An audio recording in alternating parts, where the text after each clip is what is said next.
പക്ഷെ അവരങ്ങനെ ചെയ്യുന്നുണ്ടെങ്കിൽ ദേ നീഡ് ഹെൽപ്പ്, അവർക്ക് ഹെൽപ്പ് വേണം. എന്നിട്ട് ഇപ്പൊ അവര് മോട്ടിവേഷണൽ സ്പീക്കർ ആയിട്ടും അവര് മറ്റുള്ളവരെയൊക്കെ അത് കാണുമ്പോ ഇല്ലേ ടു ബി വെരി ഫ്രാങ്ക് എനിക്ക് ചിരി വരും. കാരണം അതാ പറഞ്ഞ അപ്പൊ അത് ഫേക്ക് ആയിരിക്കും അല്ലേ? ഫേക്ക് ആണ്. അല്ലാണ്ട് ഇപ്പൊ ബാക്കിയുള്ള ആളുകൾക്ക് ചിലപ്പോ അത് ഓക്കെ ആയിരിക്കും, പക്ഷെ എനിക്ക് ഇങ്ങനെ ഒരു എക്സ്പീരിയൻസ് ഉള്ളതുകൊണ്ട് ഞാനത് കാണുമ്പോ എന്റെ അവസ്ഥ ചേച്ചി ആലോചിക്കും. ശരിക്കും ശരിക്കും ആൻഡ് അഗൈൻ ആൻഡ് അഗൈൻ നമ്മളെ കണ്ടുമുട്ടുമ്പോഴൊക്കെ ഷീസ് ബിഹേവിംഗ് ലൈക്ക് പഴയ പോലെ. ബട്ട് ഐ നോ ലൈക്ക് ഇതിങ്ങനെ നടന്നിട്ട് ഒരുപക്ഷെ ആ വ്യക്തി അറിഞ്ഞിട്ടുണ്ടാവില്ല, ആ വ്യക്തി മെറീനെ ഇങ്ങനെ തള്ളി പറഞ്ഞ കാര്യം മെറീനയ്ക്ക് അറിയാമെന്നുള്ളത് അല്ലേ? അതുകൊണ്ടായിരിക്കും അവര് മെറീനെ കാണുമ്പോഴൊക്കെ വളരെ ക്ലീൻ സ്നേഹത്തോടെ നിന്നിട്ട് ബാക്കിലൂടെ അവരിങ്ങനെ ഇത് ചെയ്യുന്നതും. മെറീന ഏതൊരു ഷൂട്ടിംഗ് ലൊക്കേഷനിൽ പോയിരുന്നപ്പം വേറൊരു സൂപ്പർ സ്റ്റാർ വന്നിട്ട് വണ്ടി ഡോറ് ഭയങ്കര ലൗഡായിട്ട് അവര് കൊട്ടിയടിച്ചു എന്നുള്ളത്, ആ ഇൻസിഡന്റ് എന്തായിരുന്നു? അത് ഫീമെയിൽ തന്നെയായിരുന്നു. ആണോ?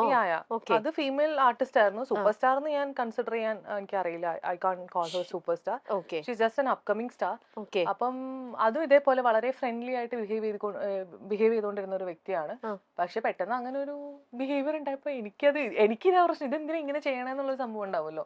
അപ്പൊ അത് മെറീനയ്ക്ക് അഗെയിൻസ്റ്റ് ആയിട്ട് തന്നെയായിരുന്നു ഡോർ അടച്ചത്, അതോ?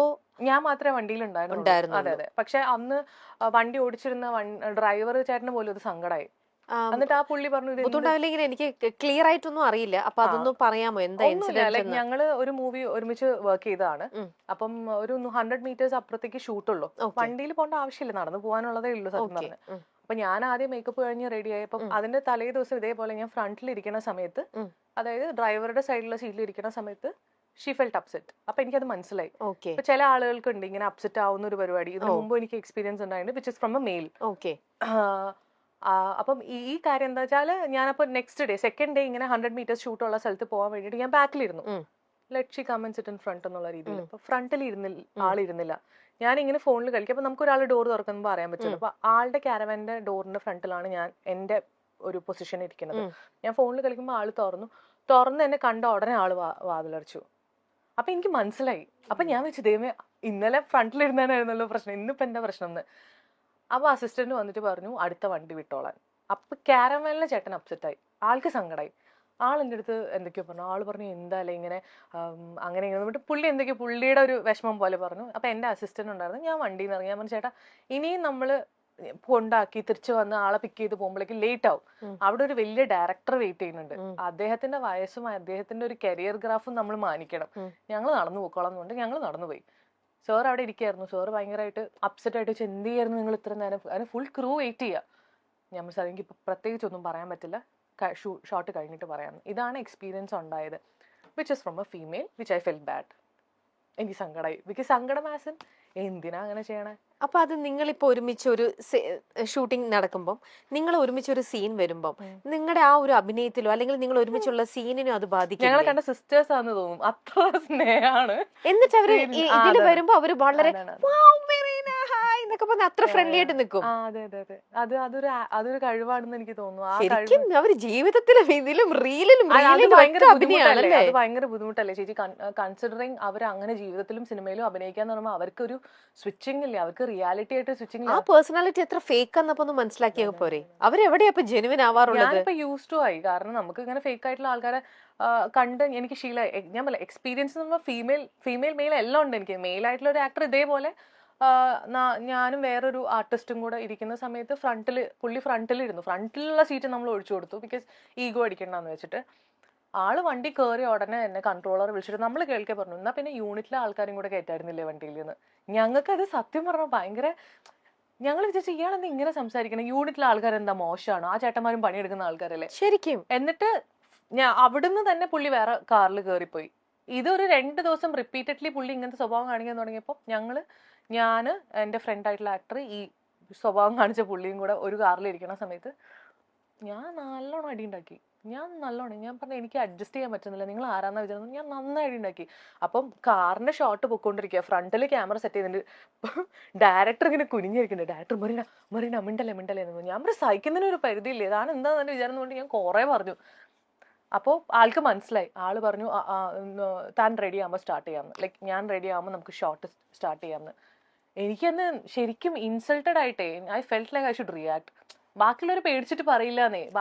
പേടി എന്താന്ന് വെച്ചാൽ ഇപ്പൊ ഈ ഡയറക്ടർ പോയിട്ട് ആക്ടർ എടുത്ത് എന്തെങ്കിലും പറഞ്ഞാൽ ആക്ടർ പറയാം നാളെ മുതൽ ഞാൻ വരില്ല, അവളോട് സോറി പറയാൻ പറയാം, അല്ലെങ്കിൽ നാളെ മുതൽ ഞാൻ വരില്ല, നിങ്ങൾ എല്ലാവരും യൂണിറ്റുകാരെല്ലാരും വന്നിട്ട് സോറി പറയാൻ പറഞ്ഞെങ്കിൽ ഇവര് വലഞ്ഞു. കാരണം പ്രൊഡ്യൂസർ പൈസ എത്രയും നഷ്ടാവും, ഡയറക്ടർക്കും ഈ കാല് പിടിച്ച് നടക്കണ്ടേ. അപ്പൊ എനിക്ക് പറയാൻ ഞാൻ തന്നെ പറഞ്ഞു. ഒന്നല്ല, ഈ പറയുന്ന പോലെ ഒരുപാട് ഇൻസിഡൻസ് മെറീനയ്ക്കുണ്ട്. അപ്പൊ ഇങ്ങനെ ബാക്ക് ടു ബാക്ക് ഒരുപാട് എണ്ണം വന്നപ്പം ഈ ഇൻഡസ്ട്രിയെ ഇങ്ങനെയാണ് ഹെൽ വിത്ത് ദിസ് എന്ന് പറഞ്ഞിട്ട് ഇതിൽ നിന്ന് വിട്ടു പോകാൻ അപ്പൊ മെറീനയ്ക്ക് എപ്പോഴെങ്കിലും തോന്നിയിട്ടില്ല? ഇല്ല, ഈ ഇൻഡസ്ട്രിക്ക് ഒരു കുഴപ്പമില്ല. ഇൻഡസ്ട്രിയിലെ ആളുകളുടെ പ്രശ്നങ്ങൾ മാത്രമേ ഉള്ളൂ. അതിനിപ്പോൾ ഒരു ക്ലെൻസിങ് ആണല്ലോ ഇപ്പൊ നടക്കുന്നത്. ഇപ്പൊ ആക്ച്വലി ഒരു ക്ലെൻസിങ് ആണ് നടക്കുന്നത്. ഇത് വരട്ടെ. ഇതിപ്പം ചെയ്യാത്ത ആൾക്കാരും ചെയ്ത ആൾക്കാരും ഉണ്ട്. ചെയ്യാത്ത ആൾക്കാരും ഇതിൽ എഫക്റ്റഡ് ആണ് എന്നുള്ളതാണ്. പക്ഷെ എന്നാലും ഇതിലൊരു ഒരു മൊത്തത്തിലൊരു എന്താ പറയാ അഴിച്ചുപണിയോ പൊളിച്ചുപണിയൊക്കെ നടക്കട്ടെ. അതിപ്പോ നമുക്ക് കിട്ടുന്ന പേയ്മെന്റിന്റെ കാര്യത്തിലാണെങ്കിലും നമുക്കുള്ള ഫെസിലിറ്റീസിന്റെ കാര്യത്തിലാണെങ്കിലും എല്ലാത്തിലും ഒരു ചേഞ്ച് വരണം അല്ലെ. ഈവൺ ഇപ്പൊ ആൾക്കാർ ആരെങ്കിലും കാസ്റ്റിംഗ് കൗച്ചിന്റെ കാര്യങ്ങൾ ചോദിക്കുന്നുണ്ടെങ്കിൽ ഇന്ന് ചോദിച്ചാൽ 4 വർഷം കഴിഞ്ഞ പണി വരും എന്നുള്ള ഒരു പേടി ഉണ്ടെങ്കിൽ അവർ ഇന്നേ ചോദിക്കില്ല. അത് വരട്ടെ, ആ ചേഞ്ച് വരട്ടെ. അത് നല്ലതാണെന്ന് തന്നെയാണ് ഞാൻ വിശ്വസിക്കുന്നത്. പിന്നെ ഇങ്ങനെയുള്ള ഈ ഇൻസൾട്ടിങ് കാര്യങ്ങളൊക്കെ അതൊക്കെ എപ്പോ വേണമെങ്കിലും ആൾക്കാർക്ക് ചെയ്യാം. അത് പിന്നെ അവരുടെ പ്രശ്നം അല്ലെ. അവർക്ക് മേ ബി ഇൻസെക്യൂർ ആയതുകൊണ്ടായിരിക്കും. ഞാൻ എപ്പോഴും ഇങ്ങനെ ആലോചിക്കും ലൈക്ക് ഇപ്പൊ ആ ആക്ട്രസ് എന്തുകൊണ്ടായിരിക്കും അങ്ങനെ ചെയ്തിട്ടുണ്ടാവുക. Maybe because she is insecure. ആളുടെ വർക്കിൽ ഇൻസെക്യൂർ ആണ്. ആൾക്ക് ഇത്ര കപ്പാസിറ്റി ഉണ്ടാവുള്ളൂ. ആള് ചിലപ്പോ ബാക്കി എല്ലാവരോടും അങ്ങനെ ചെയ്യുന്നുണ്ടാവും, എന്റെ അടുത്ത് മാത്രമായിരിക്കില്ല. അപ്പൊ ആൾക്കൊരു തോന്നലുണ്ടാവും, ഞാൻ ഇന്ന ഒരു സ്പേസ് കൊടുത്തു കഴിഞ്ഞാൽ അത് മാറി വേറൊരാൾ അതിൽ കയറാൻ, അങ്ങനെ ഒരു ഫീലിംഗ് ഉണ്ടാവുമായിരിക്കും. ഇമ്മച്ചുവേർഡ് ആയതുകൊണ്ടായിരിക്കും അങ്ങനെ തിങ്ക് ചെയ്യുന്നുണ്ടാവുക. ഇമ്മച്യൂരിറ്റി ഓഫ് കോഴ്സ് ഉണ്ടാവില്ലേ, അല്ലാതെ ഇങ്ങനെ കാണിക്കോ? അതാ ഞാൻ ചോദിക്കണേ. പ്രകടമായി കാണിക്കുമ്പോ എന്റെ അടുത്ത് നിന്ന് നെഗറ്റീവ് എനർജി അല്ലേ കിട്ടുന്നത്. തീർച്ചയായിട്ടും എന്നോട് ഇങ്ങനെ ചെയ്യുമ്പോ ഓഫ് കോഴ്സ് എനിക്ക് അയാളോട് ഭയങ്കര സ്നേഹമോ അല്ലെങ്കിൽ ആ ജീവിതകാലം മുഴുവൻ ഈ വ്യക്തി എന്റെ ലൈഫിൽ വേണമെന്ന് ഇങ്ങനെ ആഗ്രഹിക്കില്ലല്ലോ. എന്റെ സൈഡിൽ നിന്ന് നെഗറ്റീവ് വൈബ് എനർജി തന്നെ പോവുള്ളൂ. അപ്പം അത് നെഗറ്റിവിറ്റിയാണ് ഉണ്ടാക്കുന്നത്. സിനിമയിലേക്ക് മെറീന വന്നപ്പോ തന്നെ നല്ല എനിക്കും ഈ മൂവിയില് നല്ലൊരു നായികയാവണം, എല്ലാവരും ആ ഒരു ഇന്റൻഷനോടെയും ആ ഒരു ആഗ്രഹത്തോടെയും ആണല്ലോ എല്ലാവരും എത്തിപ്പെടുന്നത്. മെറീനയുടെ തുടക്ക സമയത്താണേ പോലും അങ്ങനെ വന്നു കഴിഞ്ഞപ്പോൾ ഇപ്പം നമ്മളിപ്പം കേൾക്കുന്ന തരത്തിലുള്ള ഒരു മിസ്ബിഹേവിയർ, അത് ഡയറക്ടറിന്റെ ഭാഗത്തു നിന്നാണെങ്കിലോ പ്രൊഡ്യൂസറിന്റെ ഭാഗത്തുനിന്നോ ആരുടെയെങ്കിലും ആക്ടേഴ്സിന്റെ ഭാഗത്തുനിന്നോ മെറീന എന്തെങ്കിലും ഫീൽ ചെയ്തിട്ടുണ്ടോ? ആളുകൾ നമ്മളെടുത്ത് ചോദിക്കുന്ന ഒരു കാര്യമാണ്, നിങ്ങൾക്ക് ഒരു ബാഡ് എക്സ്പീരിയൻസ് ഉണ്ടോ? അപ്പോൾ ഒരാൾ നിങ്ങളെ കയറി പിടിച്ചു, നിങ്ങൾ എന്തുകൊണ്ട് അടിക്കുന്നില്ല, നിങ്ങൾ എന്തുകൊണ്ട് ഇങ്ങനെ ചെയ്യുന്നില്ല എന്ന്. ഞാൻ വളരെ ഒരു പ്രൈവറ്റ് സ്പേസിലോ അല്ലെങ്കിൽ ഒരു ക്ലോസ് സർക്കിളിലോ എത്തിപ്പെടുന്നത് എനിക്ക് അത്രയും വേണ്ടപ്പെട്ട ആൾക്കാരുടെ കൂടെ ആയിരിക്കും. ഇപ്പം ഞാൻ എന്റെ ഒരു ചേച്ചീനെ പോലെ കാണുന്ന ആള് അല്ലെങ്കിൽ ഒരു ബ്രദറിനെ പോലെ കാണുന്ന ഒരാള്, എനിക്ക് അത്രയും പരിചയമുള്ള ഒരാള്, ഒരു ഈ പറഞ്ഞ പോലെ ഒരു ഫ്രണ്ട്ഷിപ്പ് ഒക്കെ മെയിൻറ്റെയിൻ ചെയ്ത് പോകുന്ന ആള് ചിലപ്പോൾ ഒരു സ്പേസിലെത്തുമ്പോൾ, ഒരു പ്രൈവറ്റ് സ്പേസിലെത്തുമ്പോഴായിരിക്കും ചിലപ്പോൾ എൻ്റെ അടുത്ത് മിസ്ബിഹേവ് ചെയ്യുക. ഇപ്പം നമുക്ക് ഒരു പരിചയമില്ലാത്ത ആളാകുമ്പോൾ നമുക്ക് പെട്ടെന്ന് റിയാക്ട് ചെയ്യാം. പക്ഷെ നമുക്ക് കുറച്ച് പരിചയമുള്ള, നമ്മൾ അവർക്ക് ഒരു സ്ഥാനം കൊടുത്തിട്ടെന്ന് വിചാരിച്ചോ. ഫോർ എക്സാമ്പിൾ എന്റെ ഒരു ബ്രദർ എന്നെ കയറി പിടിക്കുമ്പോൾ ഞാൻ അയാളുടെ ഒരു സാധനം ഇൻവെസ്റ്റ് ചെയ്ത് വെച്ചിട്ടുണ്ട്. എന്റെ ഒരു ബ്രദറാണ്, എനിക്കൊരു റിലേഷൻഷിപ്പ് അവിടെ ഉണ്ട്. അപ്പൊ ആദ്യം ഒരു റിയാലിറ്റി സാധനം ഉണ്ടോ, ഇതെന്താ ഇങ്ങനെ നടക്കണത്, എന്താ ഇയാൾ എന്നോട് ഇങ്ങനെ ബിഹേവ് ചെയ്യണമെന്ന് പറഞ്ഞ സാധനം ഉണ്ട്. അപ്പൊ എനിക്ക് എന്റെ പേഴ്സണൽ എക്സ്പീരിയൻസിൽ എന്റെ കൈയൊന്നും അങ്ങനെ പെട്ടെന്ന് അങ്ങനെ ഒരാളോട് പൊന്തൂല, അടിക്കാൻ എനിക്ക് പറ്റില്ല. ഞാൻ കുഴഞ്ഞു ടു ബി വെരി ഫ്രാങ്ക്. കാരണം ഇയാൾ എന്നോട് ഇങ്ങനെ അല്ലല്ലോ ബിഹേവ് ചെയ്യണ്ടേ എന്നുള്ള സാധനമായിരിക്കും വരിക. പിന്നീട് അയാൾ ഒരു പരിധി കഴിയുമ്പോഴായിരിക്കും ചിലപ്പോൾ നമ്മള് റിയാക്ട് ചെയ്തിട്ട് അല്ലെങ്കിൽ നോ പറഞ്ഞിട്ട് ഭയങ്കരമായിട്ട് നോ പറഞ്ഞ് ഇറങ്ങി വരാം. അപ്പം അങ്ങനെയുള്ള സിറ്റുവേഷൻസ് എനിക്ക് ഉണ്ടായിട്ടുണ്ട്. ഞാൻ ബോൾഡ് ഞാൻ പറ്റില്ല നോ എന്ന് പറഞ്ഞിട്ട് ഞാൻ ആ റിലേഷൻഷിപ്പ് കട്ട് ചെയ്ത് പോകുന്നു. പക്ഷെ എനിക്കത് വിഷമമായിട്ടുണ്ട്. ബിക്കോസ് ഞാൻ അങ്ങനെ ഒരുപാട് പേരെ അടുപ്പിക്കാറില്ല എന്റെ ഒരു സർക്കിളിലേക്ക്. അപ്പൊ അതില് സ്പേസ് കണ്ടെത്തി ഒരു ഫ്രണ്ടാന്നൊക്കെ പറഞ്ഞ് വന്ന് പിന്നെ ഇങ്ങനെ നിൽക്കുമ്പോൾ നമുക്ക് ഉണ്ടാവുന്ന അതൊരു എന്താ പറയുക, അതൊരു ബാഡ് എക്സ്പീരിയൻസ് ആണ്. അത് അവരുടെ മണ്ടത്തരാണ്. കാരണം നമ്മളൊരു സ്ഥാനം കൊടുത്തിട്ട് അവർക്ക് അത് നല്ലപോലെ യൂസ് ചെയ്യാൻ പറ്റിയിട്ടില്ല എന്നുണ്ടെങ്കിൽ ദാറ്റ്സ് ദിയർ പ്രോബ്ലം. പക്ഷെ ഞാൻ റിയാക്ട് ചെയ്തിട്ടുണ്ട്. എനിക്ക് അങ്ങനെ പിന്നെ കംപ്ലൈന്റ്സ് പറയേണ്ടി വന്നിട്ടില്ല. അത് അവിടെ നിന്ന് തന്നെ തീരുമാനമാക്കിയിട്ടുണ്ട്. അല്ലാതെ പുറത്തുനിന്നൊന്നും ഒരാൾ വന്നിട്ട് അതെ ഇങ്ങനെ ആണെങ്കിൽ ഇങ്ങനെ ചെയ്യാൻ പറ്റുള്ളൂ, അല്ലെങ്കിൽ ഇന്ന സിനിമ ചെയ്യണമെങ്കിൽ ഇങ്ങനെ ചെയ്യണം, അങ്ങനെയൊന്നും പറഞ്ഞിട്ടില്ല. ഇതുവരെ പറഞ്ഞിട്ടില്ല. ഇല്ല. അപ്പൊ ഈ സിനിമയിൽ എത്തുന്നതിനെക്കാട്ടിലും ഡിഫിക്കൽട്ട് ആയിരുന്നു ഇതിൽ ഇപ്പൊ ഈ ഇൻഡസ്ട്രിയിൽ ഇപ്പൊ എത്ര വർഷമായി? അപ്പൊ ഇതിൽ സർവൈവ് ചെയ്യണത് ആണ് കുറച്ചും കൂടെ ഡിഫിക്കൽട്ട് തോന്നുന്നുണ്ടോ? ഇൻഡസ്ട്രി ആക്ച്വലി നല്ല ഇൻഡസ്ട്രി തന്നെയാണ്. ഇത് എല്ലാ ഇൻഡസ്ട്രിയിലും ഇങ്ങനത്തെ പ്രശ്നങ്ങളുണ്ടല്ലോ. ഏത് സെക്ടേഴ്സ് എടുക്കുകയാണെങ്കിൽ എല്ലാ സെക്ടേഴ്സിലും ഇങ്ങനത്തെ പ്രശ്നങ്ങളുണ്ട്. ഞാൻ പറയാം എപ്പോഴും നമ്മളിത് ഫിസിക്കലി അതിനെ പോയിന്റ് ഔട്ട് ചെയ്യുന്നതുകൊണ്ടാണ് അത് മാത്രം പുറത്തേക്ക് വരുന്നത്. അല്ലാതെ ഈ പാരവപ്പും ബാക്കിൽ നിന്നിട്ട് പണി തരുന്നതും ഒക്കെ ഏതും ഐ.ടിയിൽ പോയാലും കാണാം, എല്ലായിടത്തും ഹോസ്പിറ്റലിൽ പോയാൽ എല്ലാ മേഖലയിലും ഉണ്ട്. ഈ ഒരു പറയുന്ന കുത്തിത്തിരിപ്പും നമുക്ക് അടി കിട്ടുന്നത് പരിപാടിയും ഇതൊക്കെ എല്ലായിടത്തും ഉണ്ടാവും. ഇപ്പൊ നമ്മുടെ ഇവിടെ ചർച്ചയായിക്കൊണ്ടിരിക്കുന്നത് പിന്നെ ഈ ഇൻഡസ്ട്രിയിൽ ആകുമ്പോഴത്തേക്ക് അത് കുറച്ചും കൂടെ മസാല ചേർത്ത് കുറച്ചും കൂടെ ഫ്ലാഷി ആയിട്ട്. ഞാൻ ഈ ഇൻഡസ്ട്രിയിലും കൂടെ ആയതുകൊണ്ട് എനിക്ക് കുറച്ചുകൂടെ റിലേറ്റ് ചെയ്ത് പറയാൻ പറ്റും. Industry is very good. കാരണം നമുക്ക് നല്ല വിസിബിലിറ്റിയാണ് ആൾക്കാരുടെ അടുത്ത്. നമ്മളൊരു പരസ്യം ചെയ്താലോ ഒരു സിനിമയിൽ ഒരു റോള് ചെയ്ത് അത് ഹിറ്റായി കഴിഞ്ഞാലോ ആളുകൾ കൂടുതൽ അറിയും. പൈസ നന്നായിട്ട് വരും. ഇനോഗ്രേഷൻസ് ആണെങ്കിലും അങ്ങനത്തെ കാര്യങ്ങളിലൊക്കെ പൈസ വരും. പക്ഷെ ഇതിന്റെ ഇടയിലുള്ള ഈ തൊഴിൽ നിഷേധം എന്ന് പറഞ്ഞ കാര്യം, അതാണ് മെയിൻ പ്രശ്നം. അതായത് ജോലി തരണമെങ്കിൽ ഇങ്ങനെ ചെയ്യണം എന്ന് പറയണതും ഇത് കാരണം ജോലി ഇല്ല എന്നൊക്കെ പറഞ്ഞ് നമ്മൾ ഈ ആൾക്കാരുടെ പണി മുടക്കുന്നത് തന്നെയാണ് മെയിൻ കാര്യം എന്നാണ് എനിക്ക് തോന്നുന്നത്. അത് എല്ലാ ഇൻഡസ്ട്രിയിലും ഉണ്ടെന്ന് ഞാൻ വിശ്വസിക്കുന്ന ഒരാളാണ്. ആൻഡ് ഞാൻ പറഞ്ഞത് ഇതൊരു ബ്യൂട്ടിഫുൾ ഇൻഡസ്ട്രിയാണ്. നമ്മളൊരു ആർട്ടല്ലേ ഉണ്ടാക്കുന്നത്. എന്ത് നമ്മൾ ചെയ്യണം, ഒരു സാധനം പെയിന്റ് ചെയ്താൽ നമ്മൾ വിറ്റ് ഒരാൾ ഇട്ട് കാണുമ്പോൾ നമുക്ക് അതിനൊരു സന്തോഷം ഉണ്ടാവില്ല. അതുപോലെയല്ലേ സിനിമയും. നമ്മളെല്ലാവരും ഗ്രൂപ്പായിട്ട് ചെയ്യുന്നതാണ്. പിന്നെ ഒരു 10-50 പേര് വരുന്ന ഒരു ക്രൂ ആകുമ്പോൾ 50 പേർക്കും 50 അഭിപ്രായങ്ങളായിരിക്കും. അപ്പൊ അതെല്ലാം കൂടെ ഇങ്ങനെ കൂട്ടിച്ചേർത്ത് മുന്നോട്ട് കൊണ്ടുപോകാന്ന് പറയുന്നതും ഒരു ടാസ്ക് തന്നെയാണ്. ഓക്കെ. അപ്പൊ ഇപ്പൊ നമ്മുടെ ഈ ഒരു ഓരോ ഓഫർ വരിക, ഓരോ ചാൻസ് വരിക, ഓരോ മൂവിയിലേക്ക് വിളിക്കുമ്പോഴും ഇപ്പം അങ്ങനത്തെ ഒരു എക്സ്പീരിയൻസ് ഉണ്ടായിട്ടില്ല എന്ന് പറഞ്ഞു, ഡയറക്ടേഴ്സിന്റെ ഭാഗത്തു നിന്നാണെങ്കിലും ആക്ടേഴ്സിന്റെ ഭാഗത്തു നിന്നാണെങ്കിലും. പക്ഷേ ഇപ്പൊ ഈ നേരത്തെ പറഞ്ഞിരുന്നല്ലോ, ഫ്രണ്ടായിട്ട് കണ്ടു, പിന്നെ അവർ മിസ്ബിഹേവ്. അപ്പൊ ആ പറയുന്ന ആളും ഈ പറയുന്ന മേഖലയിലുള്ള ആളാണെങ്കിൽ പിന്നെ അവരുടെ കൂടെ വർക്ക് ചെയ്യുന്ന ആ ഒരു ഇതും അതെങ്ങനെയായിരിക്കും? പിന്നെ ഇല്ല, എനിക്ക് പിന്നെ അങ്ങനെ വർക്ക് ചെയ്യേണ്ടി വന്നിട്ടില്ല അവരുടെ കൂടെ. പക്ഷെ ഇൻ കേസ് അങ്ങനെ വർക്ക് ചെയ്യുകയാണെന്നുണ്ടെങ്കിൽ നമ്മൾ ഇരുന്ന് സംസാരിച്ചത് അതിൻ്റെ ഒരു ക്ലാരിറ്റി ഉണ്ടാവും. പിന്നെ എന്റെ സൈഡിൽ നിന്ന് ഞാനൊരു നോ പറഞ്ഞാൽ അവർക്ക് റൈറ്റ്സ് നോ.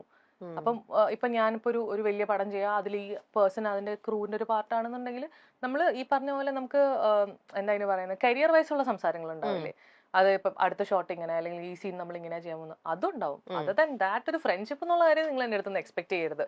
അത്രേ ഉള്ളൂ. ഓക്കെ. പിന്നെയും അവരുമായിട്ട് വർക്ക് ചെയ്യേണ്ടി വന്നിട്ടുണ്ട്. പക്ഷെ അതിനെ മെറീനയായിട്ട് വളരെ എന്താ പറയാ, വളരെ മെച്ചുവേർഡ് ആയിട്ട് അതിനെ ഹാൻഡിൽ ചെയ്ത് പ്രൊഫഷണൽ വേയിലൂടെ മാത്രം അതിനെ കൊണ്ടുപോയി. അതിപ്പോ ഞാൻ പറഞ്ഞ നേരത്തെ പറഞ്ഞ ഫീമെയിൽ എന്ന് പറഞ്ഞ വ്യക്തിയും ഞങ്ങൾ ഒരുമിച്ച് പിന്നെയും ഒരുപാട് സീനുകൾ ഒരുമിച്ച് അഭിനയിച്ചിട്ടുണ്ട്. ആൻഡ് ഐ നോ ലൈക്ക് ഇങ്ങനെയാണ് എന്നുള്ളത്. പക്ഷെ അത് ഈ വർക്ക് ചെയ്യുന്നതിനെ നമ്മൾ ഒരു രീതിയിൽ അത് ബാധിക്കേണ്ട ആവശ്യമില്ല. വർക്ക് ഇസ് വർക്ക് അല്ല. വേറെ ഏതെങ്കിലും ഇപ്പൊ മെറീനയ്ക്കുള്ള ഇൻസിഡന്റ് മെറീന അവിടെ നോ പറയുന്നുണ്ട്, അതിനുള്ള ഒരു ബോൾഡ് ആയിട്ട് ആൻസർ ചെയ്യുന്നുണ്ടെന്ന് പറഞ്ഞു. മെറീനയുടെ കൂടെ തന്നെ സെറ്റിലുണ്ടായ മറ്റ് ഏതെങ്കിലും ആർട്ടിസ്റ്റുകൾ ഇതേപോലെ ഒരു ക്രൈസിസിലൂടെ ഫേസ് ചെയ്യുന്നു, അല്ലെങ്കിൽ ഒരു ജൂനിയർ ആർട്ടിസ്റ്റ് ആയിക്കോട്ടെ, അവർക്ക് അതിപ്പം ഇങ്ങനെയെന്നല്ല, അവർക്ക് ഫുഡ് കിട്ടുന്ന കാര്യത്തിലോ ഈ പറയുന്ന പോലെ പിക്കപ്പിന്റെ കാര്യത്തിലോ അങ്ങനെ ഏത് കാര്യത്തിലാണെങ്കിലും അവർക്ക് അവിടെ ഒരു പരിഗണന കിട്ടുന്നില്ല, അവർക്ക് അവിടെ വേണ്ട രീതിയിൽ ഒരു സെക്യൂരിറ്റി വരുന്നില്ല എന്ന് കണ്ടിട്ട് എപ്പോഴെങ്കിലും പ്രതികരിക്കേണ്ടതായിട്ട് വന്നിട്ടുണ്ടോ? ഇല്ല. ഇപ്പം ഫോർ എക്സാമ്പിൾ ഇപ്പൊ എനിക്കൊരു ക്യാരവാനോ അല്ലെങ്കിൽ ഒരു റൂമോ തന്നിട്ടുണ്ട്. അപ്പൊ ഏതെങ്കിലും ഒരു സപ്പോർട്ടിംഗ് ആർട്ടിസ്റ്റ് ഞാൻ പറയുള്ളൂ. ജൂനിയർ ആർട്ടിസ്റ്റ് എന്ന് പറയുന്നത് തന്നെ ആ ടേം തന്നെ ശരിയാണെന്ന് വിശ്വസിക്കുന്നില്ല. അപ്പോൾ സപ്പോർട്ടിംഗ് ആർട്ടിസ്റ്റ് ആയിട്ടുള്ള ആൾക്കാർക്ക് ഇപ്പൊ ഡ്രസ് ചേഞ്ച് ചെയ്യണം, വാഷ്റൂം പോകണം, ചേച്ചിമാരൊക്കെ വന്നിട്ട് അങ്ങനെയൊക്കെ ആകുമ്പോൾ നമ്മളെ കൊണ്ട് പറ്റുന്ന രീതിയിൽ നമ്മൾ അത് സപ്പോർട്ട് ചെയ്യാറുണ്ട്. ഈവൻ സ്വാസിക പോലും, Swasika is A very good friend. Swasika ഒത്തിരി ഇങ്ങനെ ഹെൽപ്പ് ചെയ്യണേ ഞാൻ കണ്ടിട്ടുണ്ട്. ബിക്കോസ് നമുക്കറിയാം എങ്ങനെയാണെന്നുള്ളത്. നമ്മൾ ഈ ചെറിയ ചെറിയ രീതിയിൽ ഗ്രോ ചെയ്ത് വരും, നമുക്ക് ഏകദേശം ആ എക്സ്പീരിയൻസസ് മനസ്സിലാവും. പിന്നെ ചില കാര്യങ്ങൾ എന്താന്ന് വെച്ചാൽ എല്ലാരെയും ഈ പറഞ്ഞ പോലെ പ്രൊഡക്ഷന് എപ്പോഴും നമുക്ക് എല്ലാരെയും ശ്രദ്ധിക്കാൻ പറ്റില്ല എന്നുള്ളൊരു കാര്യം അവർ എപ്പോഴും പറയാറുണ്ട്.